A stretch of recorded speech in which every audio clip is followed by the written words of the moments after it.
I have so much hair right now. I'm so glad I'm getting a haircut by an actual hairdresser this week.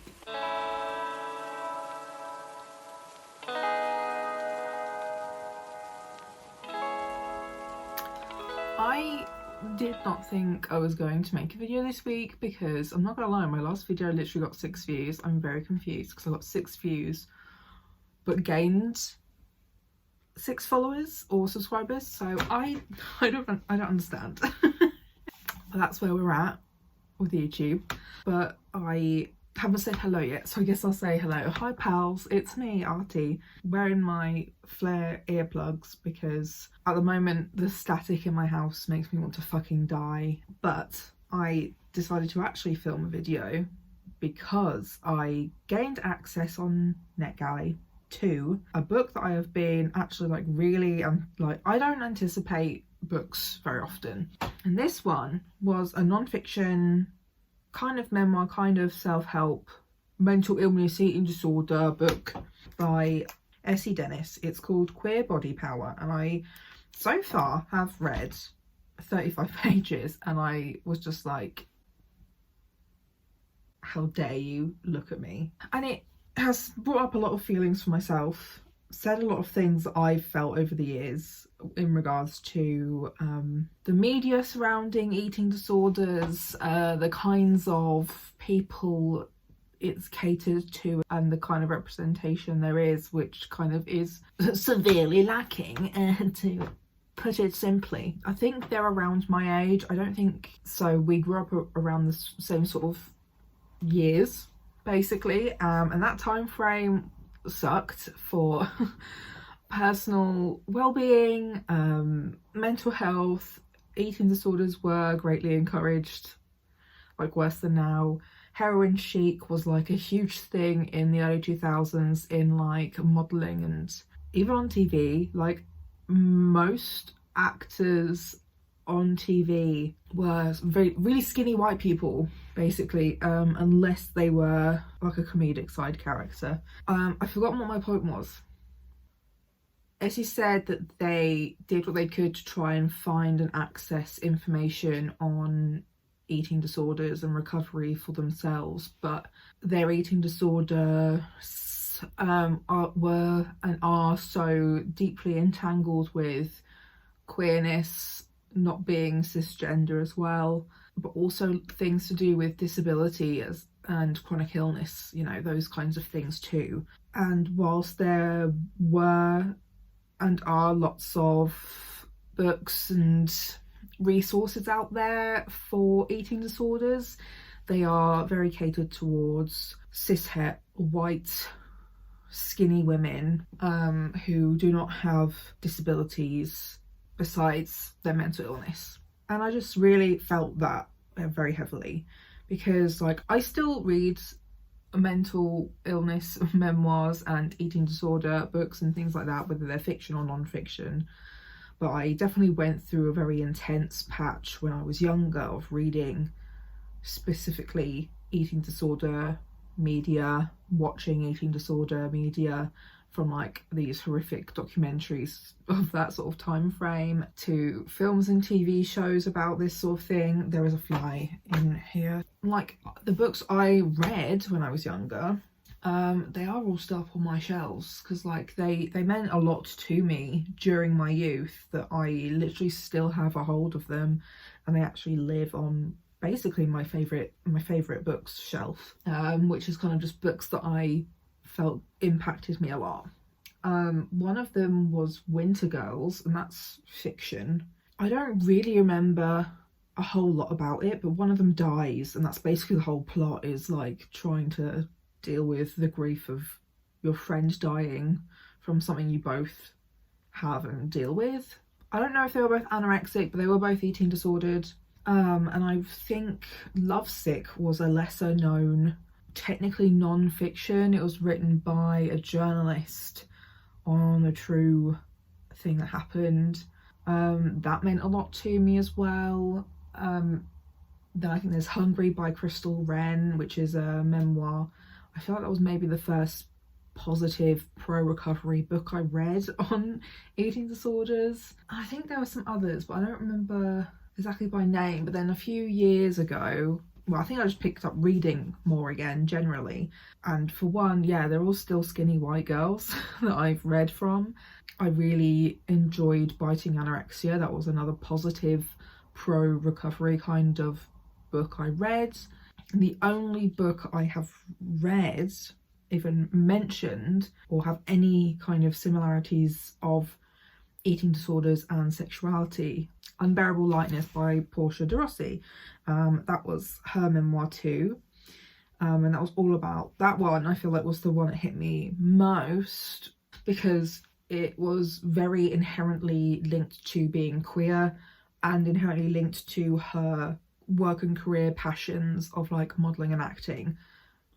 Big mood, very me. Actually, I lied. There is another book I read that was around the concept of queerness, and the character was black, but the writer was still a white woman. Yeah, that's another book I did read called Not Otherwise Specified, that also included things like performing arts, dancing. So that's one book I also really, really related to. But I completely forgot when I was filming this, so just wanted to throw that in. As I said, the only books that I really felt like linked with queerness at all, they don't have anything to do with gender either, or like, you know, not being cis, because it is about gender. It's about them being cis women in this society. There's definitely like a different feeling when you are not cis, and that's just something you just don't see or read ever at all or often in any kind of media, or even like on, you know, TV or films as well. This book is basically about, hey, I want to read and hear about other people's stories in similar positions, whether you're queer, disabled, trans, whatever. If you've had disordered eating disorder, I want to hear that story, because these stories are just not often at the forefront of this kind of thing. So I wanted to kind of go into mine.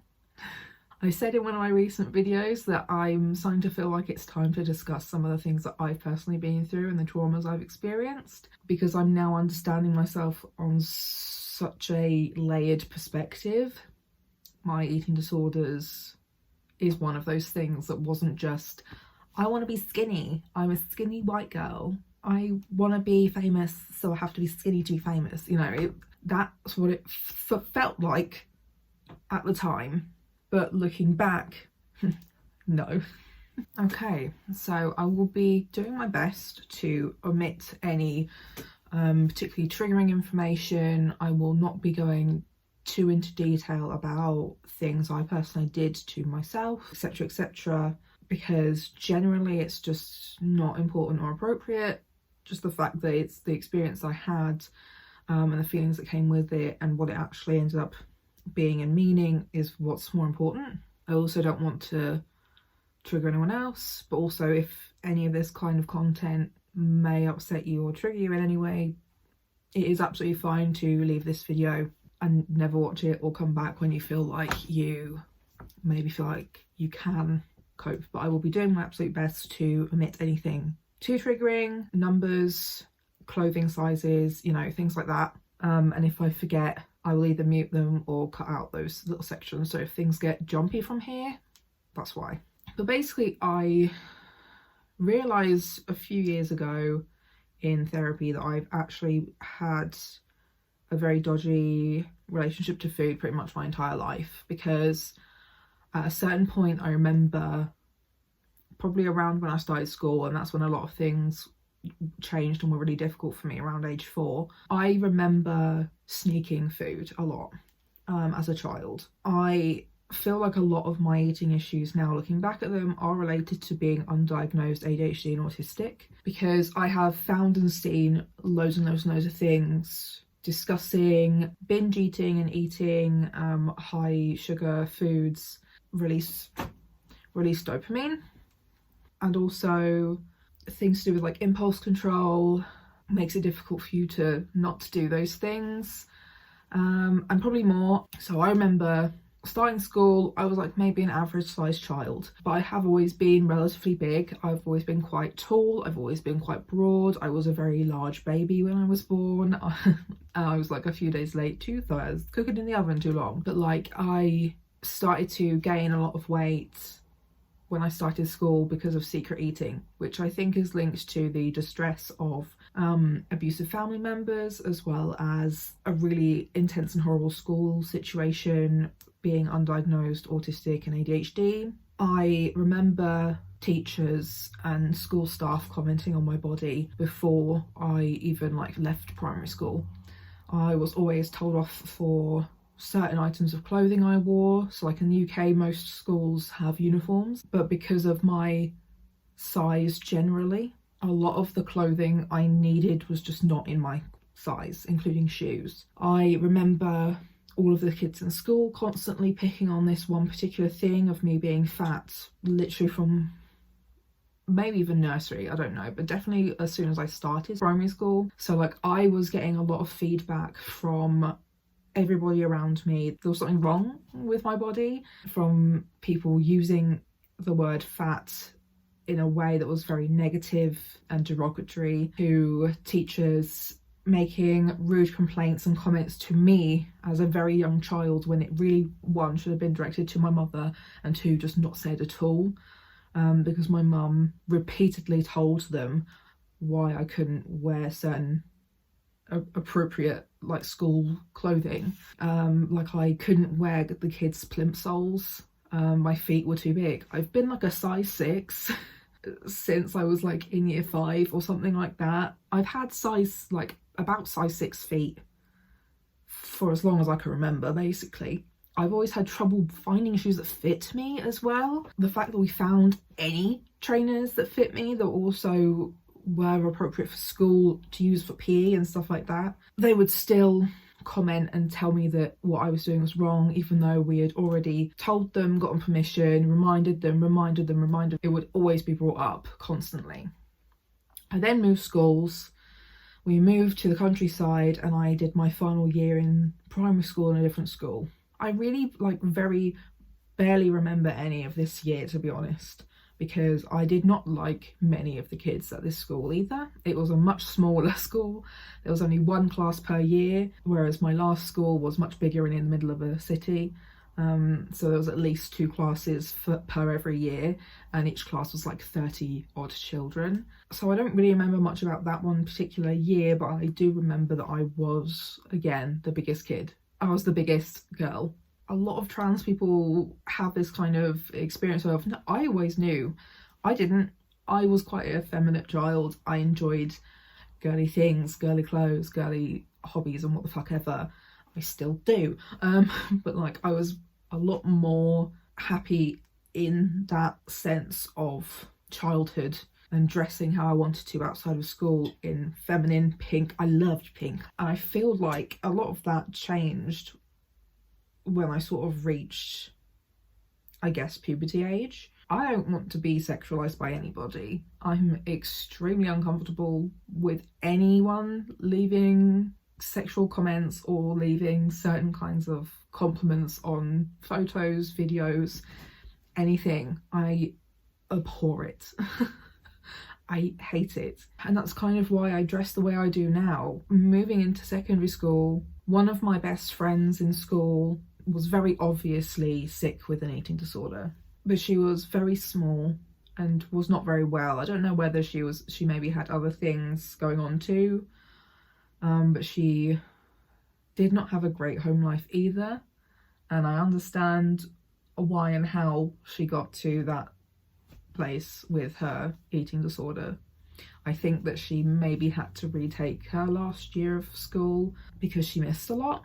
And this is what I've been kind of thinking a lot about with my current therapist, is these years in secondary school and kind of unraveling a lot of stuff that I did not understand at the time and haven't really been able to understand until this last year or so. A lot of my behaviours I look back on, a lot of the conflicts I had with people, things like that, I now can see and relate to being autistic and ADHD. A lot of the feelings I had around my eating disorder I can relate to being trans and queer. But yeah, like I entered secondary school being quite chubby and awkward and not having any sense of style. There was definitely like a point towards the end of primary school, beginning of secondary school, where I kind of lost my personal sense of style, because I definitely had one when I was really young, but there was something, yeah, like around that time I did anything I could to kind of disappear and not bring attention to myself. So if there were days we had non-school uniform days, I didn't want to stand out. I'd also by this point been kind of in and out of different drama clubs since I was about age 6, so I'd already started to feel the pressure of looking good for stage. And this was like just before I started dressing emo. I guess I was 13 when I started dressing more emo, but I also just always, every performance I had or did, I could never find costumes that fit me. Like, I'm bigger now than I was then, like, obviously, because I was literally a child. I don't understand how all of these like drama club runners just never had clothes that fit me. So that definitely added to it, that I was being stuffed into these tiny adult women's clothing like a fucking sausage. Like, I was being forced into these clothes which were kind of revealing, extra feminine, more feminine than I was feeling comfortable with at that point in time as well. And like many of those items just did not even like do up. So that obviously does not help, did not help, will continue to not help me, because, you know, I was like, the size I am now versus the size I would have been then, there's at least 3 clothing sizes difference. And I border on, I'm sort of in that weird in between mid to plus size range. So I was like very much a straight size child. It's just the fact that I was very young for being an adult straight size clothing wearer. But, you know, there were clothes available in my size. They were just adults' clothes. So the fact that these tiny, tiny, tiny adult women thought I should fit into their clothes or fit into other children's clothes, or that I should just put up with not wearing clothes that even fit me on stage in front of hundreds of people, it's honestly quite disgusting. And I think I need to tell my therapist. Like, talking about this is making me a little bit upset and angry, so hey Rebecca, how you doing? But you know, it was one thing having other children say nasty things about my body, but it was another that adults were constantly pointing it out. And it wasn't even men, it was mostly women. It was mostly older women making me feel like there was something wrong with me, you know. So I think when my eating disorder became more of a known thing I was doing on purpose and not just a sensation of feeling bad or wrong, was around age 13, 14. My dad had said a few months into me doing this, I'd lost quite a bit of weight. It was quite obvious. He said, you know, I'm so glad that you're trying to eat healthy, because I was so worried that you'd end up big like your mum's side of the family. And by this point, I'd definitely lost like a good 3 clothing sizes. I was the smallest I'd ever been at like maybe age 14 or 15. My nan, who was my dad's mum, commented on my weight loss, asked me what size clothes I was wearing, and I told her what size the trousers were that I was wearing, literally right then and there. And she said, oh, I didn't think that small. So like, these comments coming from family as well were just continuing to fuel like, oh well, I'm doing something right because they're noticing, but I'm just not small enough because they don't think I'm skinny, or they don't think I'm slim, or they don't think I'm as small as I am, so I have to lose even more weight to look, you know, to look smaller, or, you know, eating disorders have no fucking logic behind them. So I can see now how mad a lot of these statements were that were going on in my head, and the things that people were saying to me and putting me through. You know, like, this is why I have been in therapy since I was fucking 14 years old, and why I'm still in therapy and dealing with all this stuff. But yeah, so like around age 13 was also when I joined the emos. I was like, oh my god, I love the way they dress, I want to be like that, I want to be friends with them, blah blah blah. Skinny jeans entered the chat. I realised I was bi within this time frame. Like, I don't really remember the exact moment that who said what, but someone said something about bisexual and what it was, and my brain just went, oh, I guess that's me. That was kind of it. And this is when my masking turned from trying to be invisible to trying to be as overtly visible in a socially unacceptable way, so people would stop picking on the things that actually hurt me. I know this is super common with autistic and ADHD people, and queer people, and trans people. So, you know, I went from having no sense of style because I wanted to be hidden and invisible to being so ragingly emo. So people would pick on me for being emo or pick on me for being bisexual. I was so out loud and proud of being bi in school. You know, people calling me greedy and all this shit, like, it did not faze me. No one actually called me a dyke in school. I think that was later on. But you know, people were really nasty to me, but at least they weren't picking on the same shit anymore. Until in the last couple of years of school, I had my first boyfriend. I'd fallen out with all of the emos. I would also have been, you know, quite violently humiliated in front of large crowds of people by my emo friends. I remember certain people just telling me I'm annoying, not telling me why I'm annoying, but I'm just annoying. Another thing I look back on now and think, ADHD and autism. Because nobody had words for those things to label me. I didn't get called any like R or S slurs relating to disability because, you know, to them I wasn't disabled. To them I didn't appear disabled, but there was something off. Like, something I can laugh at now because my masking clean wasn't that good. People knew there was something off with me, but the only thing that they could label it was annoying. So I was on my own again, pretty much. I kind of had lots of really small groups of friends, often rejects, basically. I also remember getting in a fight with one of my friends who was a boy. I don't remember what it was about, it doesn't really matter, but he was like, oh, you're such a fucking bitch, and pushed me over. And I wasn't upset by it. It was when someone else came over and said, she's not just a bitch, she's a fat fucking bitch. And like, I don't know whether I saw red or just blacked out. I guess I didn't black out because I remember what I did. I stood up and just punched that guy in the face. And just fucking walked off. Punched a few things as I went past, because this was where I was having like explosive anger that I could not control, thanks to that ADHD. And yeah, like, this period of time was also when I was probably, if I wasn't at my worst, I was like nearly at my worst. I had lost a lot of weight and I was the thinnest I will ever have been.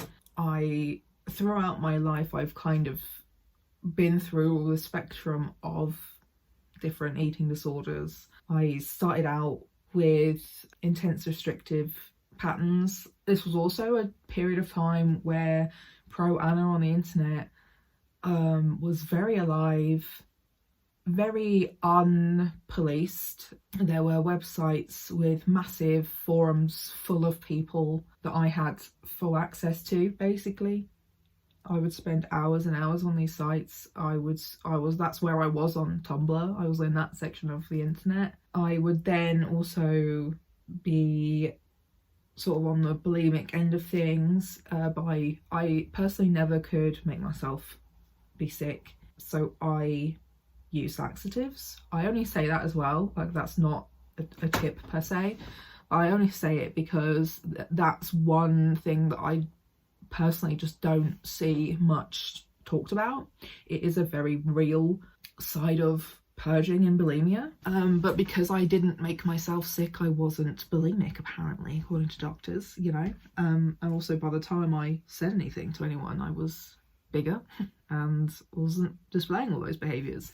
I also did a lot of like chew spit kind of things in some periods, and as I said, I was doing a lot of like performing arts stuff, so like a lot of my spare time was doing dance and drama rehearsals and things like that. I also used PE lessons as a way of like really overly exercising to compensate. Yeah, that was a period as well where I was using and abusing physical activity as well to restrict or make up for what I'd done, I guess.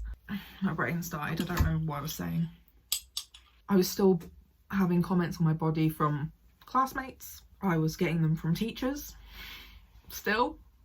Again, I remember one particular instance was my skirt was too short, and I'm 5'7". I've been 5'7" pretty much since I was 13, 14 years old when I had my growth spurt.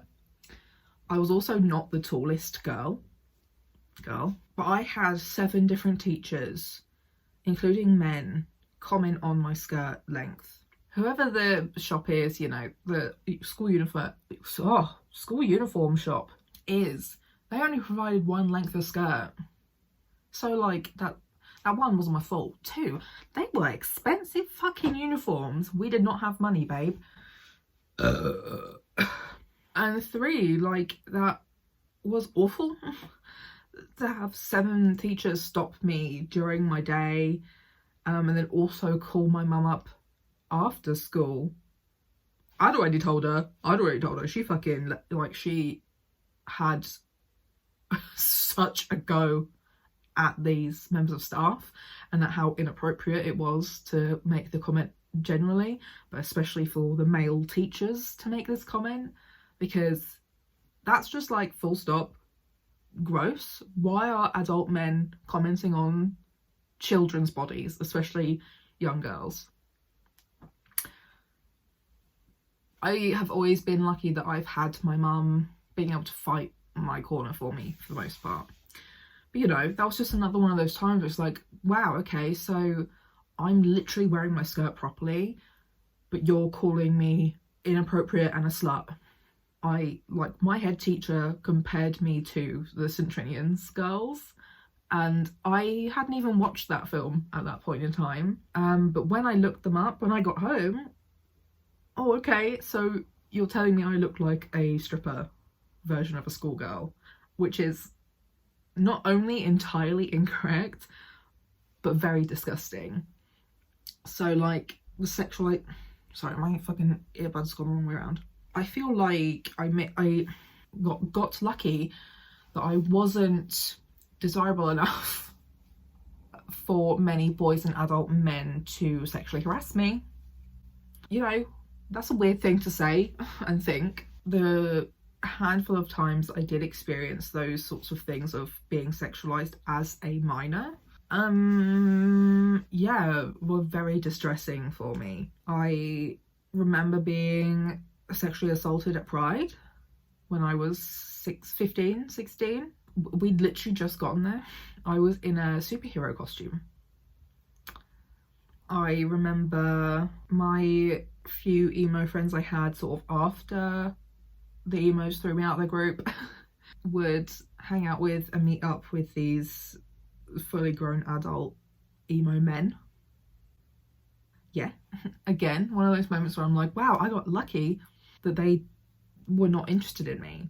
At that time, that made me feel worse about myself, that I was there was something wrong with me still, which is like another broader society fucking problem, because how gross is it that at the time of being a child, I saw my other friends who were also children being preyed on by adult men and thought there was something wrong with me and not the men.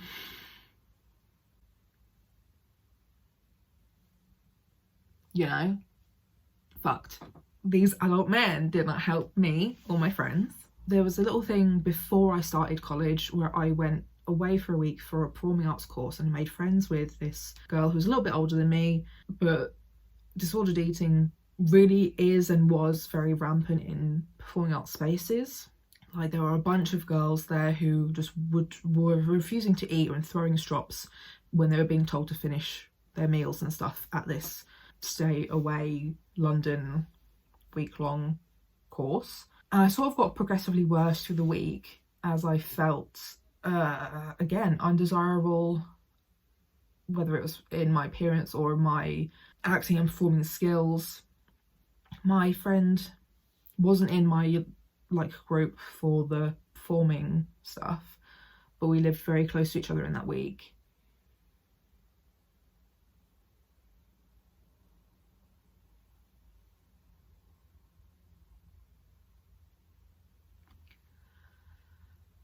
Wasn't expecting this to come up, but she died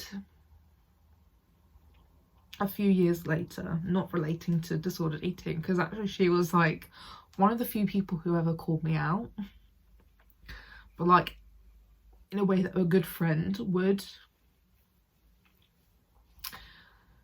Like, it was one-on-one. She was very direct, which is fine. You don't need to be like calm and try and dance around what you're going to say or ask, but like, she was one of the few people who ever like actually confronted me about what I was doing, and I only knew her for a week. I think she was literally like maybe not even a year older than me, and she died a few years later because of some health complications that nobody knew about until it was too late, basically. So wasn't expecting me to get teary-eyed at someone I didn't know for very long, but yeah, I was very upset when I heard about that. Yeah, she was like, I remember her asking me why I'm doing that and why I'm being like those other, I don't know whether, I can't remember what exactly she said, but we were both quite like, we both sweared quite a lot. So she was like, why are you being like these other fucking bitches, you know, these other bitches who like are really stupid or whatever, you know.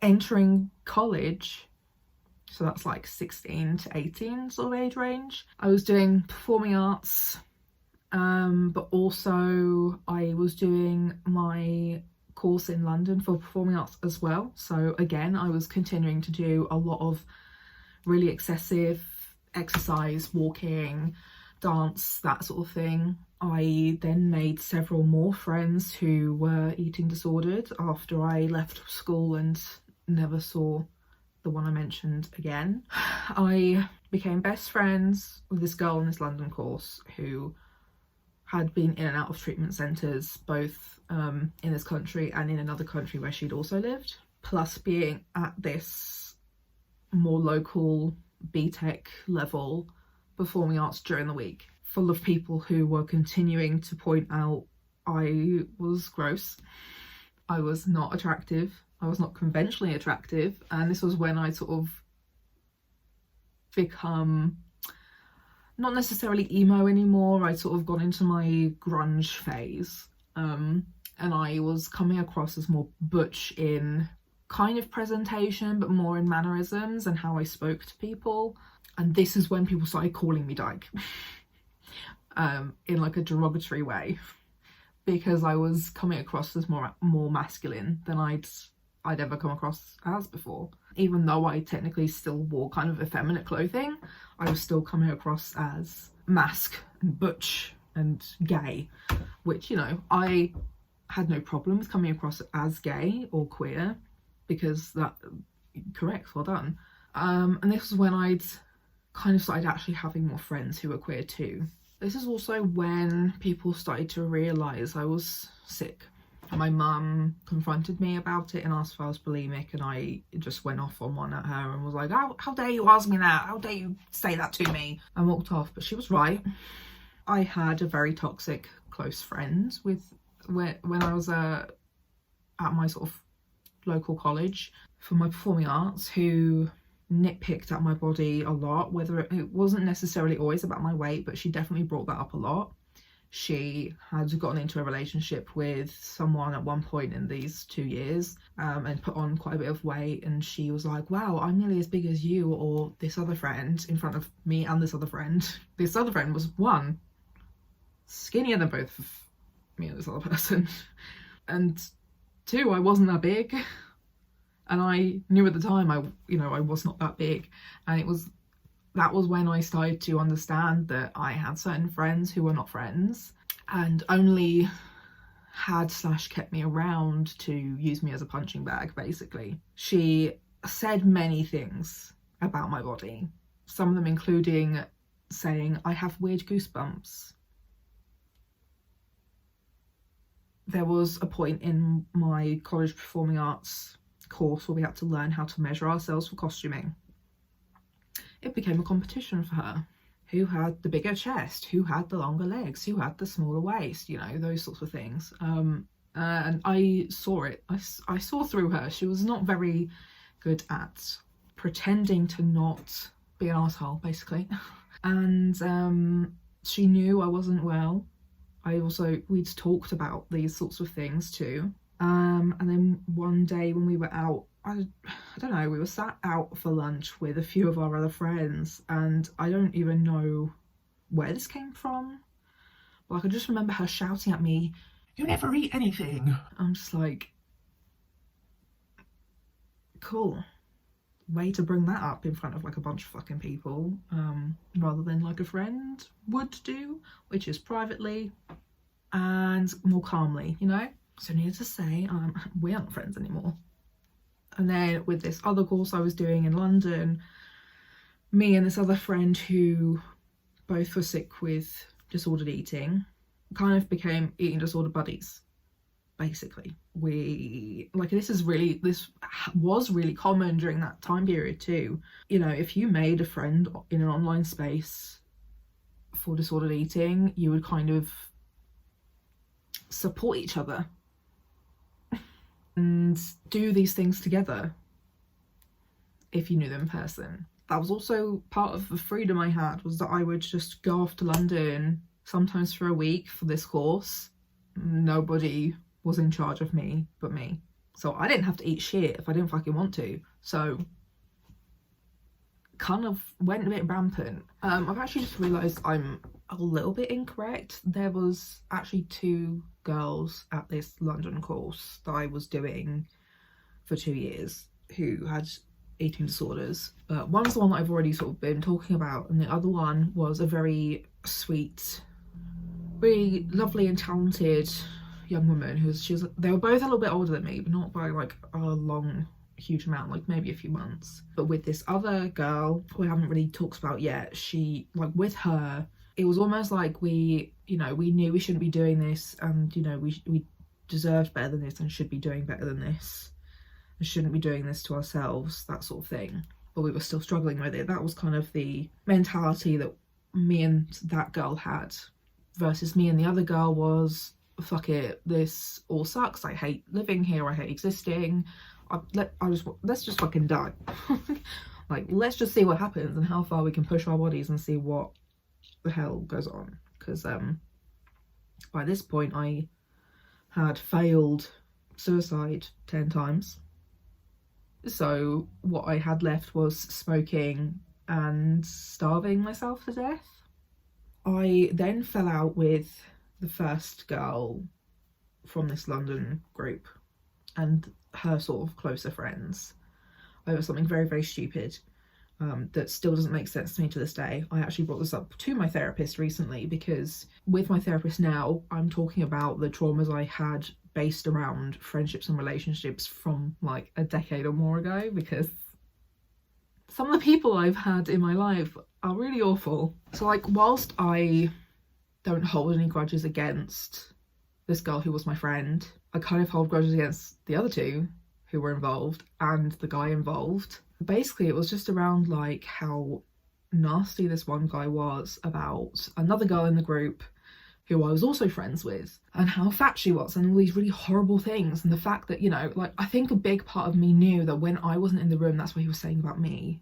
And I didn't think it was fair, and I thought it was awful that everyone was just letting him do it and then not telling her. I don't really know how this came to a head exactly. She came back in the room because she was really nice and jokey, and she was joking around with this guy, and I was like, wow, what a two-faced dickhead. Or, you know, I said something, and this girl asked, you know, oh, what do you mean? Like, what's up? And I was like, well, he's just been chatting shit about you whilst you weren't in the room. And apparently I was in the wrong for telling her that. The only thing I regret is that maybe I would have liked to tell her in private, but even then, like, does he deserve that? He doesn't deserve the courtesy of not being called out in front of a room full of people. And I did go after her when she left the room again, because that's when these other girls were like, oh, what the fuck is wrong with you? And were having a go at me for what I said. And so I did go after her, and I was like, I want to make sure you're okay. She was like, oh yeah, I'm fine, I don't give a fuck about him. Like, he can do one, I don't care. What I said didn't upset her, so why was I in the wrong?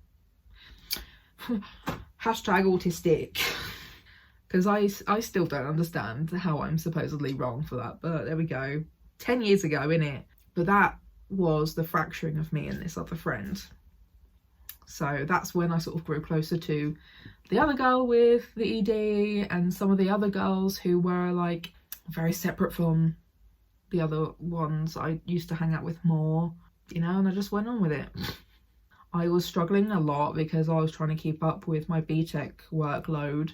I failed the Shakespeare exam twice. I was the only one who failed because I was not appropriately helped. Basically, my teachers kept fucking me around. This was also when I stopped speaking to my other parents, which was massive for me. And basically, I feel like that particular sort of year or so was when things started to really change for me. I started to put myself first more. The next few years were when I decided to ask for help, professional help, and try to recover. My mum has a very close family friend who has always been very open about having an eating disorder her whole life, so I kind of had a lot of like obsessive fascination with that, and some of her books, whenever I used to go stay with her, I used to read some of her books about eating disorders and stuff, which was supposed to be about recovery, but I barely understood what I even said. The only time boys were interested in me during this sort of time period between age 16 and 18 was really when a girl they were interested in wasn't interested in them, and I was just there. Sometimes I was like, yeah, go on then, but half the time I was like, no, we don't get on, we do not gel, we're not friends, I don't even no. So that was kind of when I started to see the sexualisation stuff more. So like, whilst I definitely dressed in a certain way at that period of time, like I wore shorts a lot and tights like pretty much all year round with Doc Martens and low cut tops, you know, whatever. And I, towards the end of that sort of period of time, I had really sunk back into depression. I really could not get my brain to function anymore, and I left college and dropped off the face of the earth for like 2 years. I went to a doctor to talk to someone about this, and he was like, oh well, yeah, you're fat, so you must have binge eating disorder. And actually, to be honest, my binges were not really, they wouldn't have been considered binges. I did not consume the right amount. It was more in the manner I would consume food, but I kind of got to a point where I couldn't restrict anymore. I had no self-control. So I was like, right, so what do I do now? And they were like, well, it doesn't really matter what or how you eat, just as long as you start eating regularly again. And that was it, and gave me a bunch of booklets that I started to look through. Pile of shit. because they weren't about things I was actually dealing with or had ever dealt with in the past. It was all just about binge eating, which was definitely not really what I was experiencing. So that is when I put on a lot of weight and became the biggest I'd ever been. I then swung from my sort of like happy mask to extreme femme, and this was right before I found out I was non-binary. And this was like a really awful period of time because I had dropped off from literally all of my friends, the good and the bad ones, pretty much. I didn't know what I wanted to do. I was only seeing my boyfriend at the time and his friends and family. Fuck that guy as well, fuck him. I was putting on a lot of weight, felt really awful about myself, felt incredibly uncomfortable. My mum was buying my clothes for me and cutting out the labels because, like, if you are trying to go through a kind of like all-in method, which is basically what I did. If you haven't heard of All In, I'll put the name of the YouTuber on the screen. She explained it really well with what she went through, and I feel like that's basically what I did before it became All In, or at least known about in this sort of way. If you're trying to recover from an eating disorder and you've put on a lot of weight, I would highly recommend getting a friend or family member to buy your clothes for you and taking the sizing labels out of your clothes, because it's just, you know, it's another number that you fixate on. And whilst I'm like roughly that size of clothing now, it doesn't hold the same kind of power, because I've also learned that, hey, clothes sizes are like fucking bullshit for a start. What the fuck are clothes size? Well, I'd had a conversation with family as well about this and what I was doing, and I'd also had to start setting boundaries.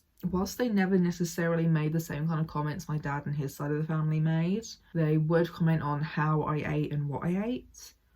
So this was when I first started setting boundaries for, you know, what they can and cannot comment on. And I was like, right, you cannot comment on my size and my weight, what I'm eating or how I'm eating. And every time they would do it, I would very firmly set the boundary again and again and again until they just stopped making those kinds of comments anymore. You know, and I'm really proud of myself and my family for that, because I know a lot of people can't set boundaries or struggle to set boundaries, and I have struggled to set boundaries myself, and also struggled to be able to have that kind of communication with their family. So I'm proud of both me and my family for being able to do that. But I actually only know the weight I was at my biggest because I also stopped weighing myself entirely. I used to weigh myself daily, multiple times a week. I stopped doing that during this all-in sort of time period. Like, the only reason I even knew that that was my biggest, besides, you know, obviously cutting the sizing out of my clothes,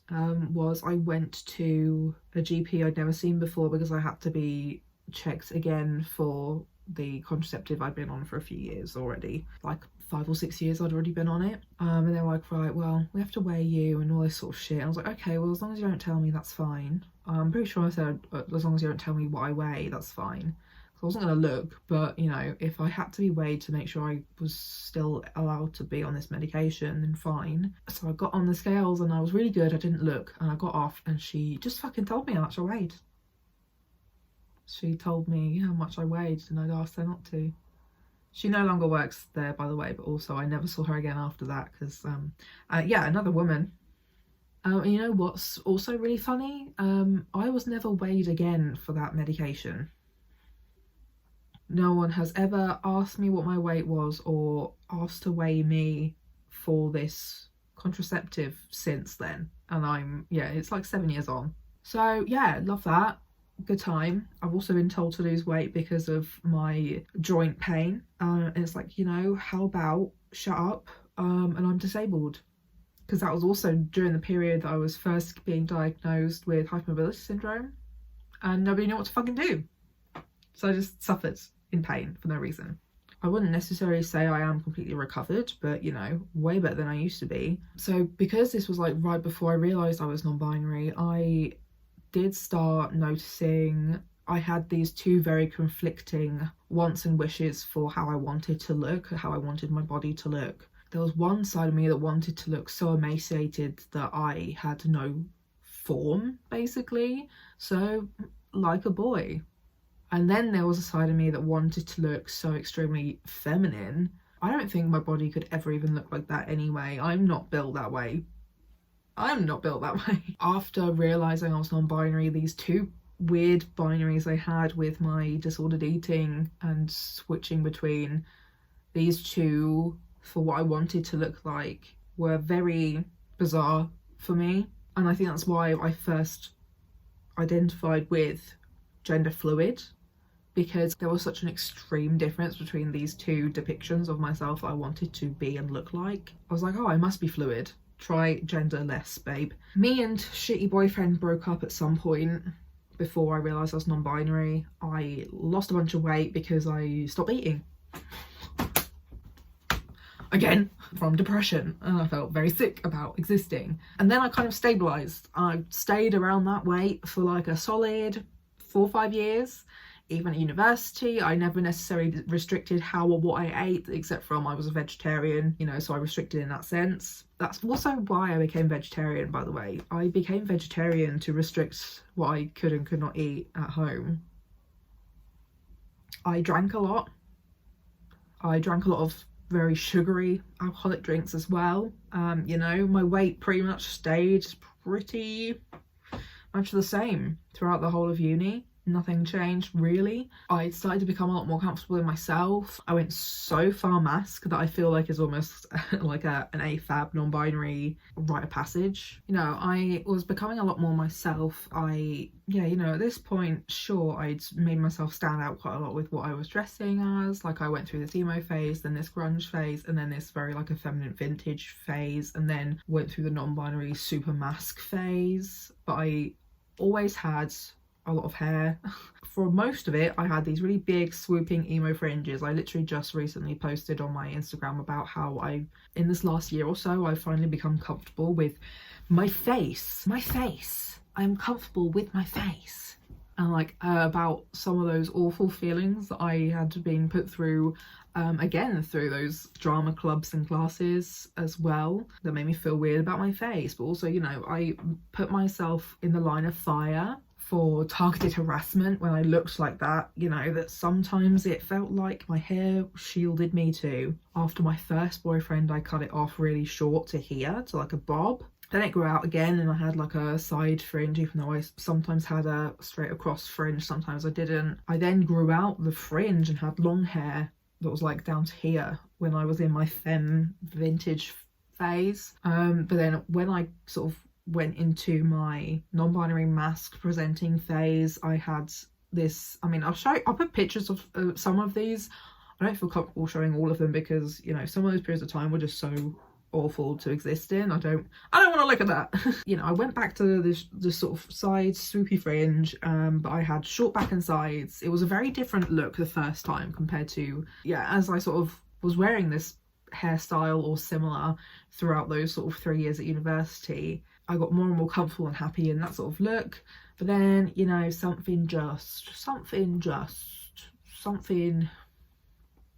was just calling to me. You'll know, 2020, I was diagnosed with Takayasu's in June. I think around then, maybe a little bit earlier, was when I started growing my hair out to be this bitch. To be this 90s boy band bitch, you know. But also during that period of time I was on steroids. I'm still on steroids. But like that was when I started long-term steroids. Wasn't that high of a dose, but you know, I put on weight from my stable weight that I'd been for a long time. My face is the thing that hurts me the most when my weight changes, because I had a very, very round face during my vintage femme phase when I was doing all in, and that was the worst of it because I couldn't get away from defat. I basically adopted a body neutrality kind of stance on myself, and that helped me get through chronic illness related weight gain, medication related weight gain. But also being and becoming chronically ill taught me a lot of things about myself to do with my health, the way I see it, and my point of view on health and my body and weight. I've had a lot of bad experiences with doctors telling me I'm too fat, etc, etc. When I was diagnosed with Crohn's, they were like, you know what, if you're fat, that's fine. We'd rather you stay fat than you suddenly lose loads of weight, because that normally means you're really sick. And I was like, nice, cool. Becoming sick gave me that thought of like, hey, you know what? You could just be fucking dead. You've just gotten over all of these mental health issues where you wanted to die so badly that you tried. And now you're not in that headspace. Your physical body is not working in a great way, possibly trauma related. Who knows? And it was just like, I don't know, it was just this fucking wake up call to me of like, hey, you can either try and take care of your body or just fucking die. So like, that's also, I quit smoking just before I was diagnosed, or started to go through the diagnosis process for Crohn's. I don't think I put on a lot of weight, but I definitely put on a lot of water, I guess. I got very poofy. I had a very squishy face. In my steroids talking video, I've got some photos as well of like comparisons before and after, and like during and blah blah blah. I feel like I'm losing a lot of the moon face puffiness now, and I sort of look in the mirror and see more myself again, even though I'm definitely not as skinny as I was pre-steroid. But that's where this all sort of comes to like an ending, really, and it's like, hey, you know what? Yeah, I might be fat, but fuck off. I've gotten to the point where calories don't trigger me anymore. There was a really long period of time that anyone talking calories or suggesting calorie counting for weight loss and shit like that would trigger me. Now it really doesn't. It doesn't bother me at all. A lot of those things that I researched and discovered and stuff during those like worst years of restricting are still with me. Like, I can still tell you the calories of a banana or an apple. And I can still remember certain like fad starvation diets we did back in them days. But yeah, so that's kind of the end. This is where we are. I, you know, am working with my mum right now to both be eating healthier. She is currently pre-diabetic, so we're trying to help control the blood sugar for her. But like, that was it. I may have had some bad days with it, but nothing like compared to when I was a teenager or like in my early 20s. Like, every time I think back to that person, I feel so sad. And like, there were definitely some inner fatphobic things I had to deal with during university in my sort of earlier days of being non-binary, because, you know, androgyny is sold to us as skinny white bitches, and I was not skinny. And like, as well, I knew and I still know that I wasn't plus size. I do have a lot of privilege with being able to access clothes within my size, even though my shape is a different like a different issue. That whole like really weird and gross fetishization and fatphobic notions around androgyny, and also how I should be masked, or there's a certain way to be androgynous and a certain way to be non-binary, which I'm sure is going to be in this book I'm reading, because that was a little bit in the blurb too. But like, you know, these were all things that I also had to deal with, but it wasn't as severe and awful and drowning as when I was a teenager. And I know as well a lot of it was because I had no control of anything else in my life. I can control things now. Sure, I don't have control over my eating. That was not a Freudian slip, I promise. I was about to say I don't have control over my eating disorder. It was really difficult because I had partners who triggered me during university, because they either had eating problems or they were just really skinny and just sucked. I had started to allow myself to eat certain foods that were like, you know, on the no list. And I was then diagnosed with Crohn's, and I realised I actually had to stop eating certain foods that I'd only just started to allow myself to eat, because they were making me really sick. So there was like a period in like 2018-19 where I felt quite triggered again, because I had to cut things out of my diet for my health. But that was really triggering, because it was one, out of my control. Two, I'd only just started to be like more comfortable eating those foods again and actually enjoying them. And yeah, three, it was just that my body was different now. Like, things were different. But besides, you know, those sorts of blips, they were a lot easier to deal with the long years of self-reflection, the years of learning body neutrality, basically valuing myself in a different way. Things are more important than my weight, you know, and I don't want any of my friends or family to think that I judge them or value them any more or less based on how much they weigh or their clothing size, you know. It's fucking disgusting. And that's why I've also spent this last year or so too with my mum, who's sort of dealt with some weight gain from the pandemic, of being like, you know, we're just living in it. It doesn't matter if you're fat, mum, I love you. You're more important than that. Let's get you some clothes a size up. I think I talked a lot more in detail as well about some of the triggering aspects of being on steroids when they were really high dose, because again, there's no control over your body. But then within this last year specifically realising that I have ADHD and that can affect how and what you eat and what you crave, just gave me such a different perspective on myself, of like, oh, it's not my fault. Like, that wasn't in my control anyway. This is just how I am, you know, and a lot of these things are just not how my brain works. And again, that same with the chronic illness, it just gave me a new perspective on my past with my body and my eating disorder. I value my body a lot more now, even though it doesn't fucking work properly, you know, but I'm like, you know, you're doing your best to love you, babe. You know, and there are things that are just more important. I used to put off doing things because of my size or my weight, and it was just so stupid. And sure, I'm still like, I still can be self-conscious in a lot of ways, but not to that severe degree where it just like prevented me from existing ever. To be fair, I didn't want to exist at that point anyway. Yeah, so that's basically that. Long story long. If you enjoyed, maybe not the right phrase to use, but we'll go with it. If you enjoyed the video, please leave a like, leave your comment down below. Let me know if anything I've said has been relatable to you, because I feel like eating disorders are not discussed in a way that revolves around queerness or disability. And obviously I can't talk about this, I am white, but like, you know, there is also a massive impact and difference on culture and race. Like, I have friends who are Asian, live in Asia, who have a very specific point of view on weight and size, and obviously there is like a massive amount of racism in things like BMI and stuff that are based off of black women and black women's bodies, which I have read and learned a little bit about from Stamped, so I recommend that. I still haven't finished it though, but there's probably also more books specifically on that as a topic. These are things that I've also been learning from other people as well, with different experiences to me, different marginalizations to me, but I think these are important conversations to be having. Men with eating disorders, queer men, straight men, trans men, all of the men, not talked about enough as well. You know, I hope it's something that will change.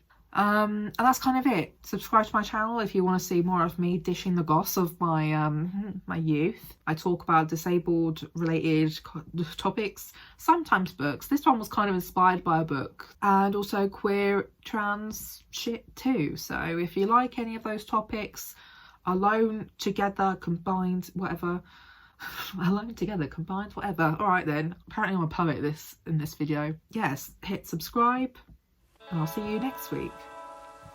Bye.